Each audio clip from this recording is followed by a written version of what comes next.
Halo semuanya, kembali lagi di channel Raja Galba ya. Nah, gimana nih kabarnya kawan-kawan seperjuangan ya? Bagi Anda yang masih takut, yang masih cemas, yang masih panik ketika gagal bayar di pinjol, saya doakan ya kalian agar tidak takut, tidak cemas, tidak panik ya, lalu ekonominya lancar, ekonominya dibukakan dari sisi manapun sehingga kalian bisa tenang gitu ya.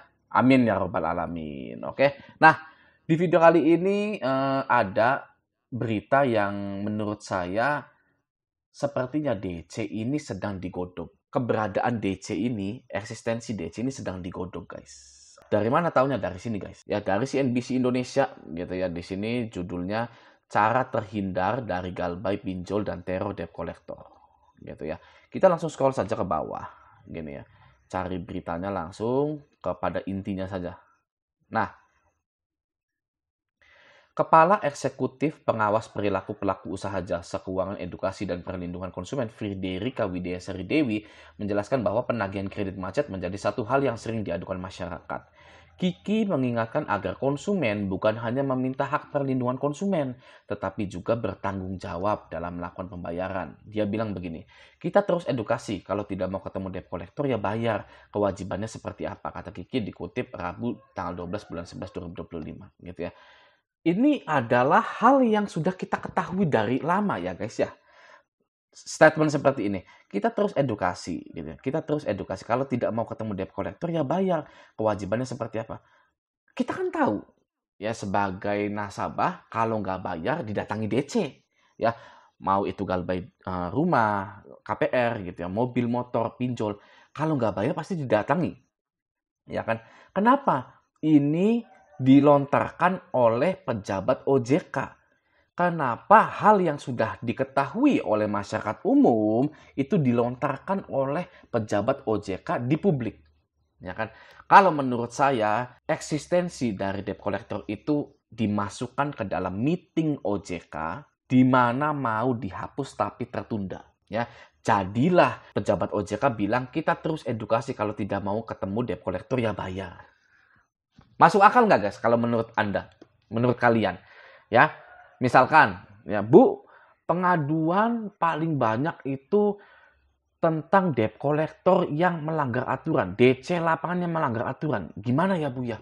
Ini udah ricuh nih. Banyak misalkan penyitaan motor, penyitaan mobil, dan lain yang tidak memenuhi hukum undang-undang di Indonesia. Misalkan gitu ya. Gimana nih Bu ya? Apa nggak sebaiknya dihapus saja DC lapangan pinjol leasing bank ini? Ya kan? Karena ketika nasabah ini tidak bisa bayar berarti tidak ada uang. Betul kan? Kita hanya perlu telepon saja. Bapak Ibu kapan mau melunasi?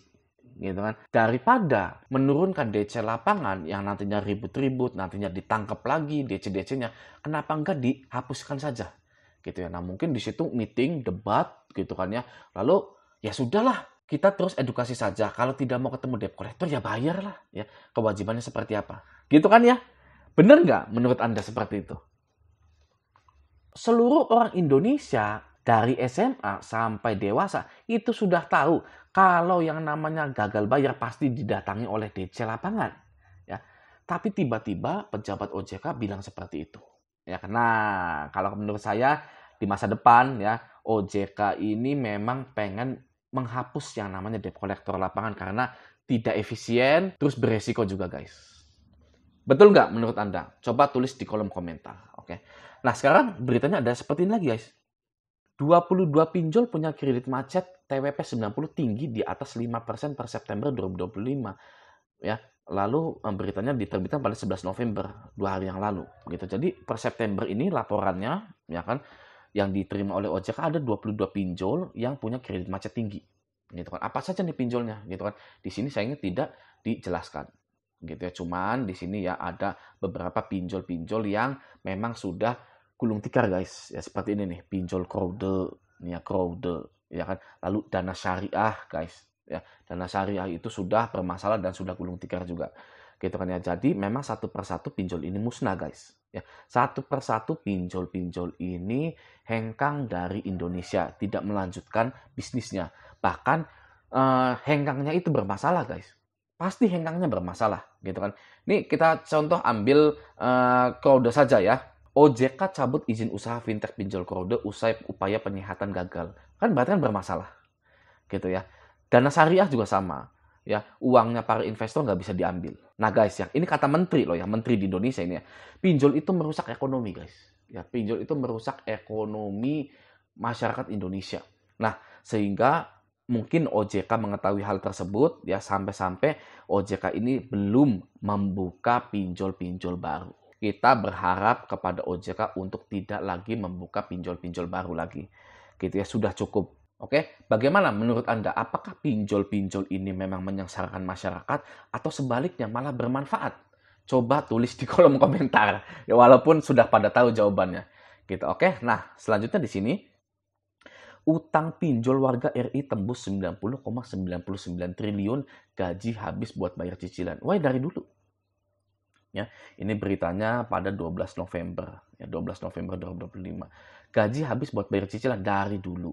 Seperti itu fenomena ini ya.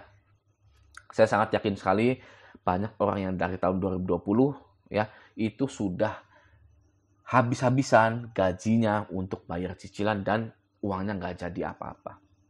Ya, ini juga menjadi bukti bahwa pinjol itu memang menyengsarakan masyarakat gitu ya. Atau bagaimana tanggapan Anda? Apakah hanya saya saja? Apakah hanya Raja Galbay aja yang bilang pinjol ini merusak ekonomi, menyengsarakan gitu ya. Saya ingin sekali kita semua sebagai sesama pejuang menyalurkan apa yang ada dalam pikiran kita secara profesional ya guys ya. Oke, nah selanjutnya lingkaran setan pinjol untuk judul. Nah ini guys ya, jangan judul-judul guys ya, jangan judul-judul. Nih saya mau buka salah satu kehidupan pribadi Raja Galbay, saya sendiri gitu ya. Dan ini pun sebenarnya terkesan sedikit membanggakan, tapi barangkali ada yang butuh dengar. Gini loh ya, Raja Galbay itu tidak pernah main judul. Beneran. Ya, saya tidak pernah pakai yang namanya Gacor, Maxwin, Depo, kakek Zeus, kakek ini, kakek itu. Tidak pernah guys. Sama sekali tidak pernah. Saya itu pernahnya ketipu investasi bodong. Pernah itu guys ya. Investasi bodong pakai HP gitu kan. Tapi itu kan bukan judul ya, bukan kita depo gitu ya. Terus kalau ini investasi saya nunggu sehari, 2 hari, 3 hari sampai berbulan-bulan gitu. Ternyata bodong guys investasinya gitu. Aduh, itu sangat memilukan dan lucu sebenarnya. Sangat lucu sekali. Nah, tapi ya untuk judul saya tidak pernah. Ya guys ya, karena saya tahu judul itu adalah the game yang tidak bisa dimenangkan. Permainan yang tidak bisa dimenangkan. Judul adalah sistem online yang tidak bisa kita lawan. Nah guys, bagi Anda yang masih takut-takut ketika gagal bayar, masih panik, masih cemas ya, Anda wajib perhatikan ini. Yang pertama, sadari bahwa kecemasan, panik, dan takut itu hal wajar guys. Ya, ini adalah pengalaman pertama kita. Ya kan, kalau Anda dikirim misalkan untuk perang, ya perang di mana? Di Arab atau di Rusia atau di Cina gitu ya kan. Wah, tembak-tembakan pasti Anda itu panik, cemas, takut karena itu pengalaman pertama. Sama juga dengan di pinjol, ya kan? Pinjol kita mengalaminya pertama kali ini, ya kan? Jadi kita panik, cemas dan takut gitu ya.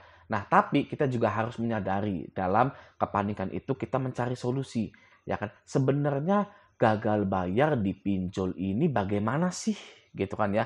Hukumnya apa gitu loh. Nah, itu harus dicari guys. Ya, saya jamin ketika Anda mencari resiko, mencari hukum gagal bayar di pinjol, pasti Anda akan tenang. Ya kan? Kenapa? Karena yang pertama guys ya, gagal bayar di pinjol itu ya tidak dipenjara. Nah, ini yang banyak sekali orang ini ketakutan, ya. Gagal bayar di pinjol saya bisa dipenjara nggak nih? Utangnya 500 juta. Utangnya atau jangan yang lebih-lebih lah. Utangnya 50 juta. Gitu ya. Coba Anda cari hukumnya. Oh, ternyata tidak. Nah, dari situ kita bisa berpikir jernih, guys, ya kan? Karena kita tahu hukumnya. Oh, jadi tidak dipenjara. Oh, ya sudah, saya lanjutkan kehidupan, memperbaiki ekonomi. Karena pinjol itu adalah masalah ekonomi. Sehingga nanti ketika ekonomi saya sudah membaik, saya bisa memperbaiki semuanya. Gitu loh. Masih mending seperti itu guys, daripada kita terus-terusan takut. Ketika gagal bayar, rasa optimisme itu harus hadir guys. Ya kan saya bisa bicara seperti itu karena sudah mengalaminya. Kita harus optimis ketika gagal bayar itu. Coba kita cari hukumnya apa? Oh, hukumnya begini, begini, begini, begini. Loh, ternyata saya ya kan masih bisa nih memperbaikinya. Gitu kan. Tidak akhir dunia. Ya, awas guys ya, banyak orang yang gagal bayar itu menganggap bahwa ini adalah akhir dunia. Ya kan? Apalagi waktu gagal bayarnya di tahun saya, tahun 2021. Ya kan? Tahun-tahun sekarang sih banyak. Ya enak gitu kan ya. OJK-nya belak-belakan mengeluarkan aturan, melindungi nasabah, ya walaupun tidak ada tindakan nyata. Semuanya berantakan akhirnya. Gitu loh. Masih mending kita punya optimisme. Gitu maksud saya ya ketika kalian itu gagal bayar di Bincul. Oke? Nah, semoga video ini bermanfaat. Sampai jumpa di video selanjutnya.